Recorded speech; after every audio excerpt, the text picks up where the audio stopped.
मुर्दा घर एक ऐसा शब्द जो सुनते ही रोंगटे खड़े हो जाते हैं, जहां जिंदा लोग नहीं जाते, जहां चीखों की आवाज नहीं आती, सिर्फ सन्नाटा होता है। लेकिन जब वही सन्नाटा बोलने लगे, जब मुर्दे चीखने लगे और जब सड़ी हुई लाशें किसी एक लड़की की किस्मत बदल दें, तब समझो ये कहानी सिर्फ मौत की नहीं है। यह कहानी उन राजों की है जो लाशों के नीचे दबे हैं। ये कहानी एक लड़की की है जो जिंदा तो है, लेकिन जिंदगी से नहीं, एक सड़े हुए सच से लड़ रही है। और जब उसका सामना उस मुर्दा घर के सच से होता है, तो शुरू होता है एक ऐसा अपराध जिसे छिपाने के लिए पूरा सिस्टम तैयार था, पर एक लड़की ने उन्हें बेनकाब कर दिया। शहर के सबसे पुराने सरकारी अस्पताल के पीछे एक जर्जर इमारत थी जिसे लोग मुर्दा घर कहते थे। और वहीं एक दिन 24 साल की मेडिकल स्टूडेंट रिया सक्सेना की नियुक्ति पोस्टमार्टम असिस्टेंट के तौर पर होती है। शुरू में रिया को यह जॉब अजीब लगता है, लेकिन करियर के लिए वह यह ऑफर स्वीकार कर लेती है। पहले दिन से ही उसे मुर्दा घर में कुछ असामान्य घटनाएं महसूस होने लगती हैं, जैसे लाशें अपनी जगह बदल रही हों, टेबल पर रखी फाइलें हवा में उड़ती हों और रात को किसी की धीमी आवाज में बचाव सुनाई देती हो। लेकिन वह सबको नजरअंदाज करती है, यह सोचकर कि यह सिर्फ उसकी मानसिक थकान है।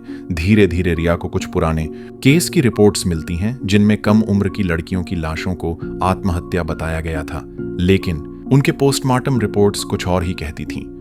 शरीर पर जलने के निशान, प्राइवेट पार्ट्स में जख्म और मौत की समय सीमा पुलिस रिपोर्ट से मेल नहीं खाती थी। रिया जब इस पर सवाल उठाती है तो वरिष्ठ डॉक्टर मिश्रा उसे डांटते हैं और कहते हैं कि वह सिर्फ फॉर्मेलिटी पर ध्यान दे। लेकिन रिया की जिज्ञासा अब भय में बदल रही थी। एक रात जब वह अकेले डेड बॉडी रूम में काम कर रही होती है, तो उसे एक पुराना रिकॉर्डिंग टेप मिलता है जिसमें एक लड़की की चीखें सुनाई देती हैं और कोई पुरुष उसे मारने की धमकी दे रहा होता है। यह सब सुनकर रिया कांप जाती है और अगली सुबह वह उस टेप को लेकर अस्पताल के डायरेक्टर के पास जाती है। लेकिन वहां पहले से ही एसीपी रंजन बैठा होता है, जो मुस्कुराते हुए उसे कहता है, तुम्हें यहाँ का सिस्टम नहीं समझ आया अब तक? रिया को लगता है कि मामला बहुत बड़ा है और पुलिस खुद इसमें शामिल है। वह किसी भरोसेमंद पत्रकार से संपर्क करती है जो पहले भी अस्पताल में भ्रष्टाचार की रिपोर्ट कर चुका है। पत्रकार विवेक अवस्थी रिया की बातों को रिकॉर्ड करता है और उसे मीडिया में लाने का वादा करता है। लेकिन अगली ही रात विवेक की जली हुई लाश उसी मुर्दा घर में लाई जाती है। अब रिया पूरी तरह डर जाती है, लेकिन पीछे नहीं हटती। वह अब उन लड़कियों के परिवार से संपर्क करने लगती है जिनकी लाशों को आत्महत्या करार दिया गया था। उसे पता चलता है कि उन सभी लड़कियों को एक ही प्रकार की सरकारी स्कॉलरशिप दी गई थी, जिसके लिए उन्हें अस्पताल में फिजिकल चेकअप के बहाने बुलाया गया था, जहां उनके साथ बलात्कार कर उन्हें मार दिया गया और फिर उनकी बॉडी को पोस्टमार्टम में सड़ा दिया गया ताकि साक्ष्य मिट सकें। रिया अब इस केस की मुख्य गवाह बन चुकी थी, लेकिन एक रात उसे भी बेहोश कर मुर्दा घर में बंद कर दिया जाता है, जहां वह होश में आने पर देखती है कि डॉक्टर मिश्रा, एसीपी रंजन और डायरेक्टर वर्मा वहां मौजूद हैं और वे उसे इंजेक्शन देकर खत्म करना चाहते हैं ताकि सच्चाई कभी बाहर न जाए। लेकिन तभी अस्पताल में आग लगने की खबर बाहर फैल जाती है और भीड़ अस्पताल को घेर लेती है। दरअसल रिया ने पहले ही सबूतों की एक कॉपी ऑनलाइन भेज दी थी, जो वायरल हो गई और लोगों का गुस्सा फूट पड़ा। पुलिस की दूसरी टीम मौके पर पहुंचती है और मिश्रा, वर्मा व रंजन को गिरफ्तार कर लिया जाता है। रिया को आईसीयू में भर्ती कराया जाता है, जहां वह कई दिन तक कोमा में रहती है। जब वह होश में आती है तो देखती है कि पूरा मीडिया उसका इंतजार कर रहा है, उसकी बहादुरी को सलाम किया जा रहा है और अस्पताल की इमारत को गिराने का आदेश दे दिया गया है। लेकिन कहानी यहीं खत्म नहीं होती। रिया को जब डिस्चार्ज किया जाता है और वह एक आखिरी बार उस मुर्दा घर के सामने खड़ी होती है, तो उसे एक आवाज फिर सुनाई देती है, धन्यवाद, हमें मुक्त किया। और वह समझ जाती है कि सिर्फ इंसान ही नहीं, आत्माएं भी सच्चाई की उम्मीद में होती हैं। रिया अब एक डॉक्यूमेंट्री फिल्म मेकर बन चुकी है और उसने उस केस पर एक डॉक्यूमेंट्री बनाई है जिसका नाम है मुर्दा घर, जहां सच्चाई लाश बन जाती है।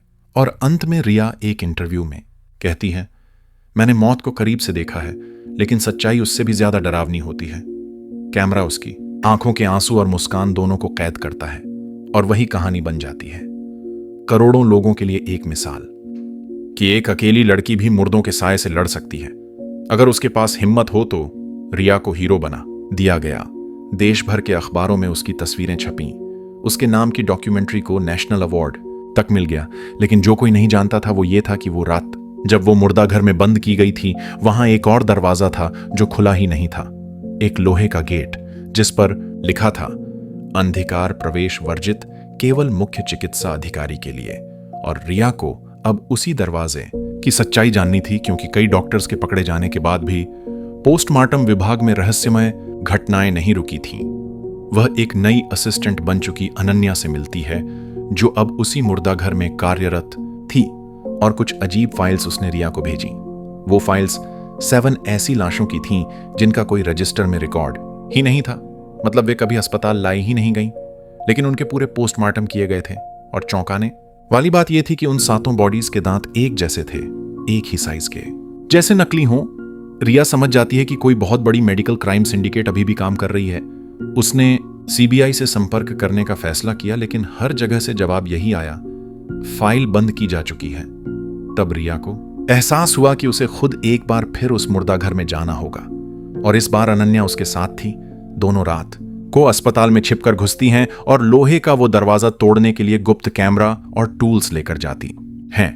जैसे ही दरवाजा खुलता है, एक तेज बदबू और सड़ांध का भभका उनके सामने आता है और अंदर दिखता है एक सीक्रेट रूम, जिसमें मेडिकल टेबल, केमिकल्स, वीडियो कैमरे और एक वॉश बेसिन की जगह एक गड्ढा था, जिसके नीचे से आवाजें आ रही थीं। अचानक उस कमरे में सीलिंग से कैमरे की रेड लाइट जल जाती है और एक रोबोटिक आवाज आती है, वेलकम बैक रिया। अनन्या डर कर पीछे हटती है, लेकिन रिया कैमरा बंद करती है और नीचे गड्ढे में झांकती है तो उसे वहां कुछ लाशों की टूटी हड्डियां और बच्चों की खोपड़ी दिखती है। अब यह सिर्फ रेप और मर्डर केस नहीं था, यह बच्चों के अंगों की तस्करी का अड्डा था।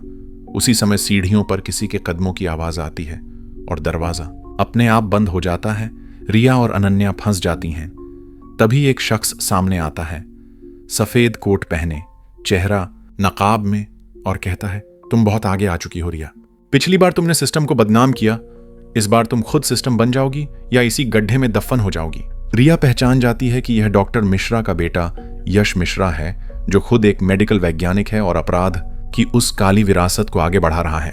वह उन्हें इंजेक्शन देकर बेहोश करने की कोशिश करता है, लेकिन अनन्या की सूझबूझ से वे उसे घायल कर देती हैं और कैमरे की रिकॉर्डिंग लेकर वहां से भाग जाती हैं।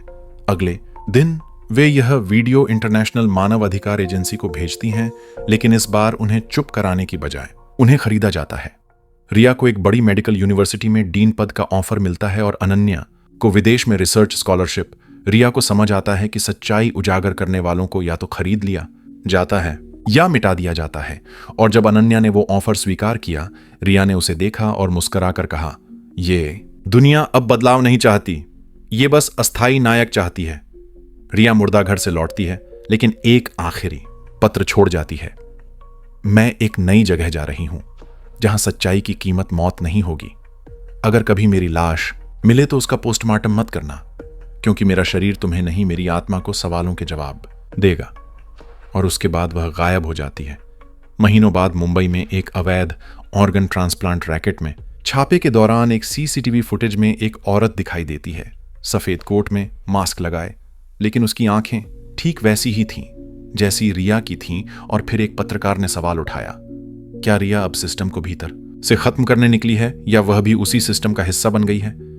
और कैमरा झूम करता है उस पुराने मुर्दा घर की बंद दीवारों पर जो अब गिरे हुए हैं, लेकिन उनके नीचे से एक तेज सरसराहट की आवाज अब भी आती है, जैसे कोई चीख अब भी दबाई जा रही हो।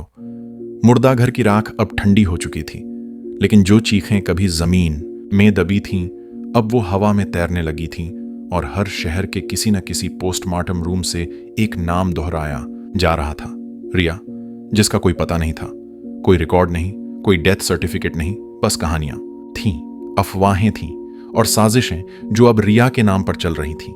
मुंबई से लेकर कानपुर तक, जहां भी अवैध अंग तस्करी के रैकेट पर छापे पड़े, वहां कोई न कोई सुराग छूट जाता था।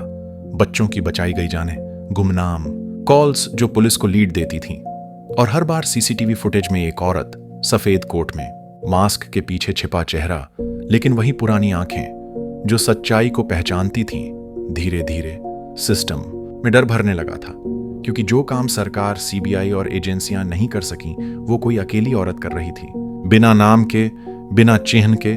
और अब इस कहानी का अंत उस जगह से होना था जहां यह शुरू हुई थी, लखनऊ, जहां रिया की पहली पोस्टिंग थी।